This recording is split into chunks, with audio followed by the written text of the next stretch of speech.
Alright, welcome to video class, spoken class. প্রিয় viewers, আজকে আমরা স্পোকেন ক্লাস আপনারা আজকে দেখতে পাবেন। প্রিয় viewers, spoken English episode 4. You will able to know about what plus do does plus subject plus verb or plus other.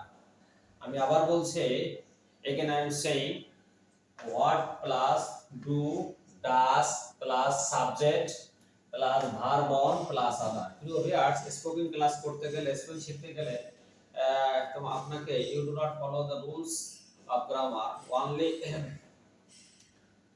আপনি spoken means spoken করতে পারবেন, গ্রামার না বললেও চলবে। চলুন আমরা দেরি না করে এখনই শুরু করি।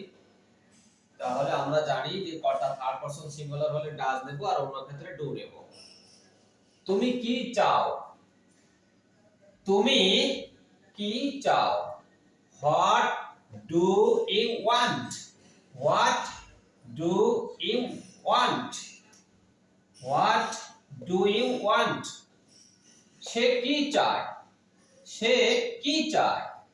What does he want? What does he want? What does he want? অর্থাৎ থার্ড পারসন সিঙ্গুলার, সেজন্য এখানে ডাজ হচ্ছে। তারা মাঠে কি খেলে? তারা মাঠে কি খেলে? What do they play in the field? What do they play in the field? What do they play in the field? যেহেতু থার্ড পারসন বহুবচন হয়ে গেছে, সেজন্য সাহায্যকারী ভার্ব হেল্পিং ভার্ব ডু নেওয়া হয়েছে। তুমি কি করো? তুমি কি করো? What do you do? What do you do? তুমি কি করো? What do you do? তুমি কি করো? What do you do? এখানে আপনি ভিউয়ার্স what are you বলতে পারেন, এখানে বলতে পারেন তুমি কি করো, what are you বলতে আপনি পারবেন।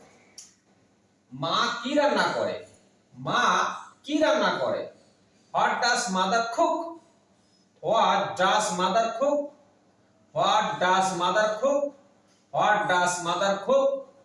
ভিউয়ার্স, এখানে মা থার্ড পারসন, সেজন্য ডাজ নিয়ে আসে। ওয়েলকাম, সবাইকে ধন্যবাদ ক্লাসটি উপভোগ করার জন্য।